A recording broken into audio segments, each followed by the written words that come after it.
Pour les internautes qui veulent en savoir plus avec Claude Lauzon sur le choix d'un casque, eh bien Claude, on a parlé dans l'émission des règles générales pour choisir un casque, mais on peut aller un peu plus en détail aussi, à savoir quelles sont les questions qu'on peut poser aux gens qui nous montrent les casques chez les détaillants. Bien, en fait, il faut vraiment les essayer. Il n'y a vraiment pas autre chose à faire que l'essayer pour déterminer la forme. On dirait que souvent, les conseillers ne savent pas vraiment non plus qu'est-ce qu'il faut regarder. Et nous, on se dit, bon, on a un casque, mais on n'est pas en train de rouler à 100 km/h sur l'autoroute. On ne sait pas, bon, on le met, ça fait bien, on n'a pas de douleur, on n'a pas trop de pression, donc ça fait. Mais c'est pas vrai.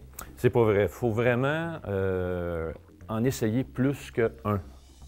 Donc, on l'essaie. Si on a un point de pression, exemple, dans le front, de façon générale, autant celui qui l'essaye que certaines fois, le conseiller va dire « Ah, il est trop grand ». Mais c'est ça l'erreur que tout le monde fait. S'il était vraiment trop petit, on aurait une pression égale partout. Donc, ça trop pousserait. petit, tu veux dire trop petit. S'il y a une pression, c'est trop petit. C'est ce qu'on se dit. Hein. C'est ce qu'on se dit. Donc, on passe à la grandeur suivante. Mais c'est pas ça qu'on devrait faire. On devrait carrément... Exemple, si on parle des médiums, avec une pression dans le front, les gens vont dire « Ah, bien, il est trop serré, je vais aller dans un large ». Erreur.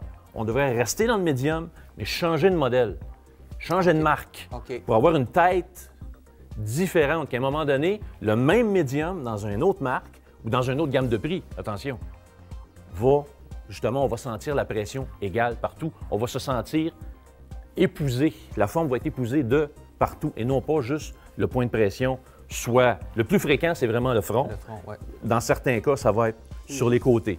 Les joues, oubliez pas une chose, c'est qu'on doit toujours ajuster le casque à sa tête en premier. Après, on ajustera le visage. Et si parce on que fait les ça joues, avec quoi? Les petits pads qui viennent les pads qui sont là, normalement, on devrait se sentir poussé un peu par en haut. Ça devrait être difficile de mâcher de la gomme. OK. Ça, c'est à quel point il faut que ça soit... Il faut se mordre l'intérieur des joues. Là, c'est peut-être trop. Mais non? là, oui. Okay. Là, c'est peut-être trop. Il faut que ça soit juste difficile de mâcher de la gomme. Donc, si je comprends bien, chaque manufacturier fait sa propre coquille et au design, bien, cette coquille-là va être mieux adaptée à certaines formes de tête.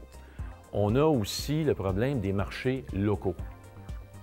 Je prends mon exemple. On est inondé dans le moment de casques chinois, Taïwan, Indonésie, Corée.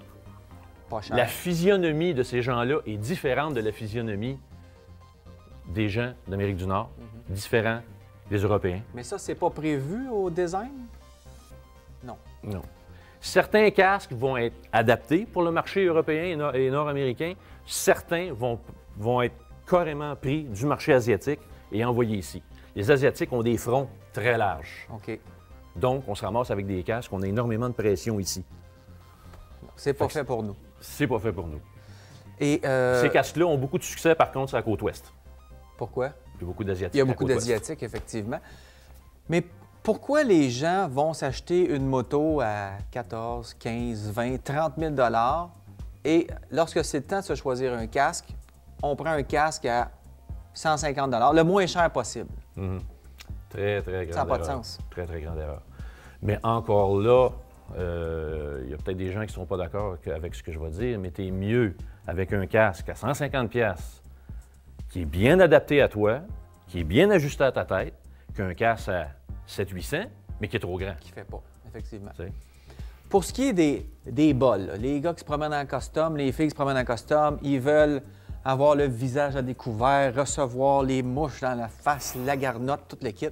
Mais est-ce que c'est d'abord sécuritaire? C'est légal parce qu'il y a le sceau d'approbation, mais est-ce que c'est sécuritaire quand même un peu? C'est un minimum. C'est un minimum parce qu'on protège le dessus de la tête dans le cas d'un impact. Le problème, c'est qu'étant donné le design de la sangle, dans le cas d'un impact qui ne serait pas franc sur le dessus de la tête, le casque peut tourner. OK, donc ça peut nous briser la mâchoire aussi? Pas nécessairement nous briser la mâchoire, mais le casque peut littéralement se déplacer. OK, mais... Et pas rester là.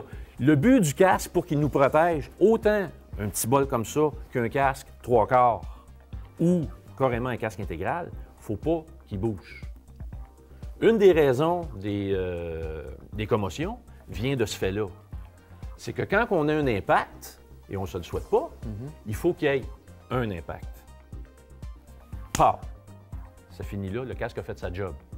S'il est trop grand, ou il est mal adapté, ou il bouge, ou toutes ces réponses, on a 2 impacts.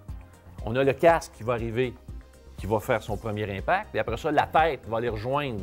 Frappe dans le casque. Frappe dans le casque. Et c'est à ce moment-là qu'on peut avoir des cas de commotion.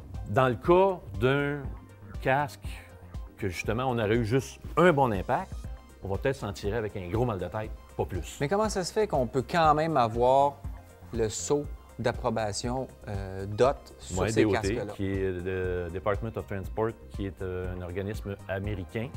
Le DOT, c'est une recommandation. Donc, et le manufacturier est tenu de faire ses collants lui-même. Donc, il n'y a personne, il n'y a aucun inspecteur qui passe qui va vérifier les casques. Ils peuvent, le DOT peut, à certains moments, aller chez un concessionnaire, prendre des échantillons de ce qu'il y a en stock, repartir avec, faire des tests. Mais ça n'arrive pas souvent. Très peu souvent. Très peu souvent. On ne parle pas de CE, on ne parle pas de BSI, on ne parle pas de SNEL, que ça, c'est vraiment des choses plus sérieuses. Plus sérieux.